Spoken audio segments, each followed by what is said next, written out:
Friends, हमने जो यहाँ पे डिस्कस करना है, फर्स्ट एंगुलर डिस्पर्शन को हम यहाँ पे डिस्कस करेंगे, सेकंड डिस्पर्सिव पावर को हम यहाँ पे स्टडी करना है।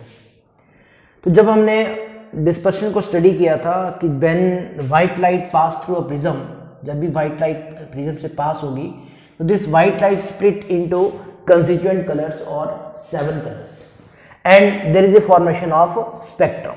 So this is your spectrum, and in this spectrum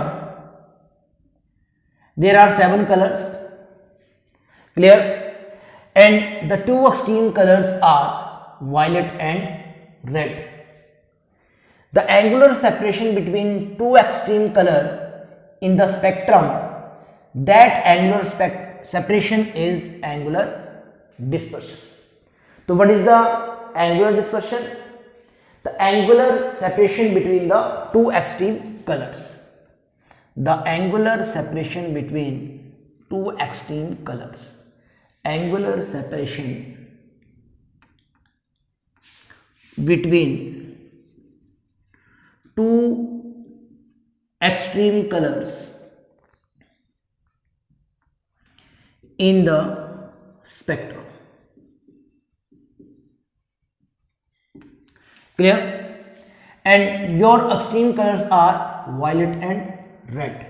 So therefore angular dispersion is equal to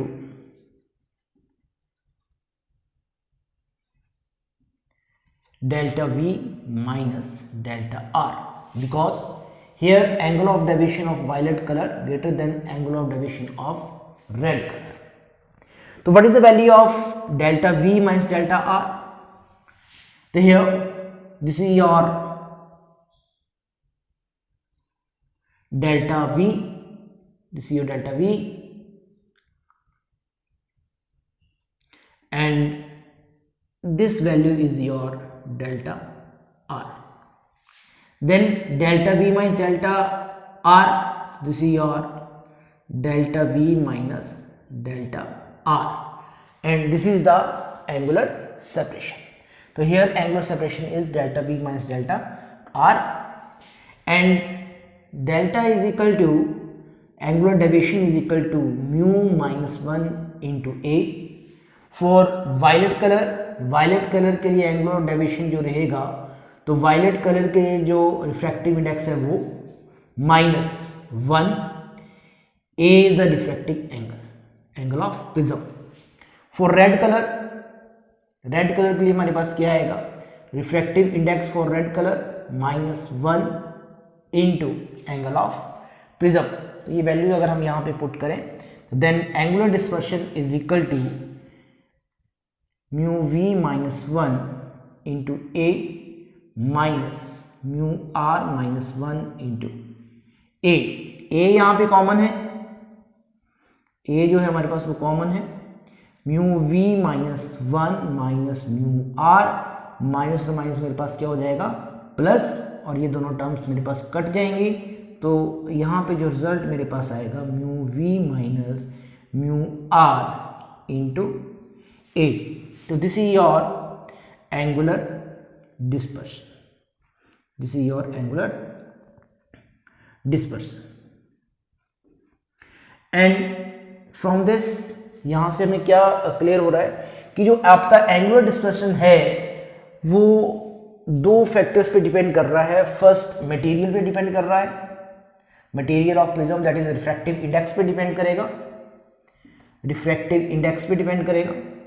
second जो है वो डिपेंड करेगा एंगल ऑफ प्रिज्म के ऊपर, रिफ्रैक्टिंग एंगल के ऊपर. तो this is your angular dispersion. जो है वो एंगुलर डिस्पर्शन को स्टडी किया, और एंगुलर डिस्पर्शन हमारे पास क्या था, that is mu V minus mu R into A. तो जो एंगुलर डिस्पर्शन जो है वो डिपेंड करेगा नेचर ऑफ मटेरियल पे, और साथ में डिपेंड करेगा एंगल ऑफ प्रिज्म पे.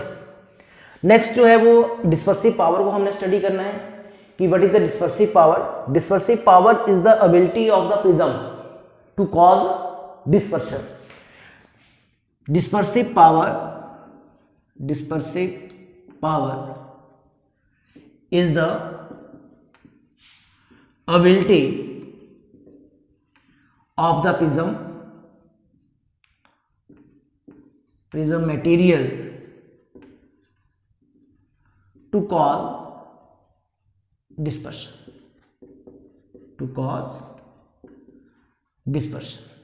and we represent this dispersive power with omega, and this dispersive power may also be equal to angular dispersion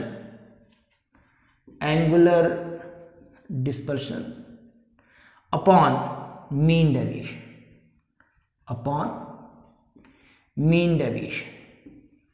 अब मीन डेविएशन की मैं यहाँ पे थोड़ा सा डिस्कस करूँ यहाँ पे मीन डेविएशन को।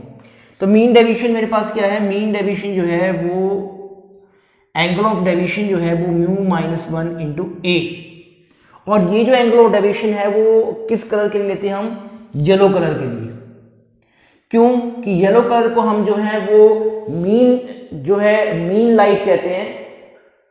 Yellow light is a mean light, yellow light is a mean light. क्यों कहते हैं कि येलो लाइट के लिए जो रिफ्रैक्टिव इंडेक्स है हमारे पास वो क्या आएगा, वो मीन आएगा, refractive index of violet plus refractive index of red. Clear? Same जो येलो का एंगल ऑफ डेविएशन है मीन, वो भी क्या आएगा, वो मेरे पास आएगा angle of deviation of violet plus angle of deviation of red divided by 2। तो ये मीन वैल्यू है वायलेट और रेड की, जो मीन वैल्यू है वो मेरे पास मीन वैल्यू किसकी होगी, येलो की। तो सेम रिफ्रैक्टिव इंडेक्स जो है वो भी क्या है, रिफ्रैक्टिव इंडेक्स जो येलो कलर के लिए है वो भी क्या है, मीन। तो येलो लाइट जो है उसको हम क्या कहते हैं, मीन लाइट। तो ये जो है मेरे पास वो मीन डेविएशन है, या फिर जब आप न्यूमेरिकल सॉल्व करेंगे तो मीन डेविएशन की जगह आप किसको लेंगे, एंगल ऑफ डेविएशन जो येलो कलर का होगा। तो येलो कलर का जो एंगल ऑफ डेविएशन है वो ही मेरे पास क्या आएगा, मीन डेविएशन। तो चाहे आप यहां पे मीन डेविएशन लिखो या फिर एंगल ऑफ डेविएशन जो येलो के लिए है। अब वैल्यूज पुट करें एंगुलर डिस्पर्शन की, तो एंगुलर डिस्पर्शन मेरे पास क्या आएगा, μv माइनस μr इंटू ए अपॉन मीन डेविएशन मेरे पास क्या आएगा, μ-1 इंटू ए। अब यहां पे जो एंगुलर डिस्पर्सिव पावर जो मेरे पास आ रहा है, डिस्पर्सिव पावर जो है वो μv माइनस μr अपॉन μ-1, तो ये जो है ये डिपेंड करेगा रिफ्रैक्टिव इंडेक्स के ऊपर, means nature of material of prism पे, मटेरियल ऑफ प्रिज्म पे, और ये डिपेंड नहीं करता एंगल ऑफ प्रिज्म पे, not depend on angle of prism, angle of prism और रिफ्रैक्टिंग एंगल। लेकिन दूसरी तरफ अगर हम एंगुलर डिस्पर्शन को देखें तो वो nature of material of prism पे भी डिपेंड करेगा, साथ में एंगल ऑफ प्रिज्म पे भी डिपेंड करेगा। सेम एंगल ऑफ डेविएशन की अगर हम यहां पे बात करें तो वो नेचर ऑफ मटेरियल पे भी डिपेंड करेगा, साथ में एंगल ऑफ प्रिज्म पे भी डिपेंड करेगा। Next, greater the dispersive power greater is the spread in the spectrum. अगर डिस्पर्सिव पावर ग्रेटर है, greater is the dispersive power larger is the spread in a spectrum। Clear? तो dear students, यहां पे हमने angular dispersion को भी study किया, साथ में हमने स्टडी किया डिस्पर्सिव पावर को, और दोनों का हमने कंपेयर किया कि एंगुलर डिस्पर्शन किन किन फैक्टर्स पे डिपेंड करेगा और जो डिस्पर्सिव है वो किस फैक्टर्स पे डिपेंड करेगा। और अगर डिस्पर्सिव पावर की ग्रेटर वैल्यू है तो वहां पे जो होगा वो लार्जर स्प्रेड होगा स्पेक्ट्रम में। डियर स्टूडेंट्स, अगर आपको ये लेक्चर अच्छा लगा तो please share my lecture and subscribe my channel. Thank you students.